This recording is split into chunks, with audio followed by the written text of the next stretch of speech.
कांवड़ यात्रा के नाम पर भारतीय जनता पार्टी हुकूमतों की नेम प्लेट राजनीति आगे बढ़ती हुई नजर आ रही है। अब उत्तर प्रदेश के बाद उत्तराखंड के अंदर भी पुष्कर धामी सिंह की पुलिस ने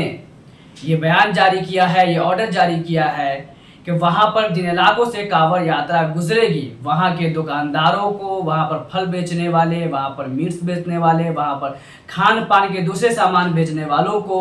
नेम प्लेट लगाकर उस पर अपना नाम लिखना होगा, ताकि ये पता चल सके कि ये दुकान किस कम्युनिटी से ताल्लुक़ रखने वाले की है। ये ऑर्डर उस वक्त सामने आया है जबकि उत्तर प्रदेश के अंदर इससे पहले लिए गए फैसले को लेकर के पूरे मुल्क के अंदर हंगामा जारी है। एक तरफ मुस्लिम कम्युनिटी की तरफ से, अपोजिशन पार्टियों की तरफ से, सिविल सोसाइटी की तरफ से इसका विरोध हो रहा है, इस पर बयानात सामने आ रहे हैं और ये कहा जा रहा है कि ये फैसला उसी तरह का है जिस तरह का फैसला कभी जर्मनी में हिटलर ने लिया था और उसने भी वहाँ पर एक ख़ास आइडेंटिटी को ये ऑर्डर जारी किया था कि वो अपनी दुकानों, अपने मकानों और दीगर जगहों पर अपनी आइडेंटिटी को सामने रखे। यानी कि जर्मनी में हिटलर ने ये करके वहाँ की आवाम के बीच में एक डिस्टेंस क्रिएट किया, एक सोशल बाइकाट एक ख़ास कम्युनिटी का किया गया, जो कि कहीं ना कहीं जेनोसाइड के लिए रास्ता साफ करने का जरिया बना। ये तमाम बयानात अपोजिशन की तरफ से, सिविल सोसाइटी की तरफ से आ रहे हैं और लोग इसको जर्मनी से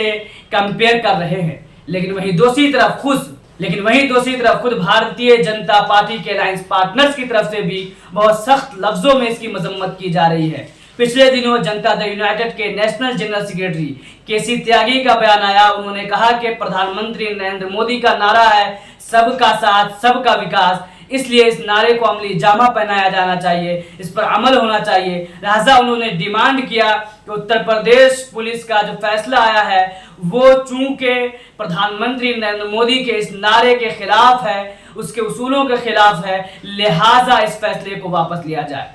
उसके बाद राष्ट्रीय लोकदल के नेशनल जनरल सेक्रेटरी का बयान आया और उन्होंने इसके टाइमिंग पर सवाल खड़ा करते हुए कहा कि इस फैसले का, इस डिसीजन का, इस ऑर्डर का टाइम गलत है। अगर सिर्फ और सिर्फ मीट शॉप को और शाकाहारी शॉप्स को अलग करने हो तो उसके लिए ऐलान लगाने का जो कानून है उस पर अमल होना चाहिए। लेकिन इस वक्त जो फैसला लिया गया कांवड़ यात्रा के वक्त ये कहीं ना कहीं गलत है, इसका टाइम गलत है। इसी तरीके से बिहार से बहुत ही अहम अलायंस पार्टनर लोक जनशक्ति पार्टी के चीफ चिराग पासवान का भी बयान सामने आया है और उन्होंने साफ लफ्जों में कहा कि इस दौर के मेरे जैसे एजुकेटेड पढ़े लिखे नौजवान इस तरह के फैसलों को सपोर्ट नहीं कर सकते हैं। सरकारों का काम होता है गरीबों और पिछड़ों के लिए काम करना, चाहे वो हिंदू हो या कि मुसलमान हो। लिहाजा ये फैसला जो कि मजहब के बुनियाद पर आया है वो गलत है। यानी कि लगातार भारतीय जनता पार्टी के जो बड़े अलायंस पार्टनर्स है वो इसका विरोध कर रहे हैं, इसकी मजम्मत कर रहे हैं। लेकिन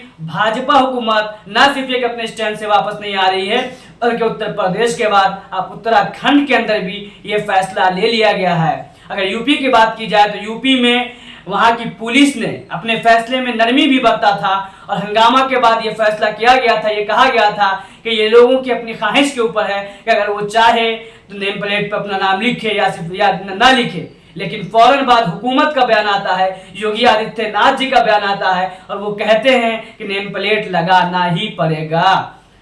अब देखना यह होगा कि आगे ये अपने अलायंस पार्टनर्स के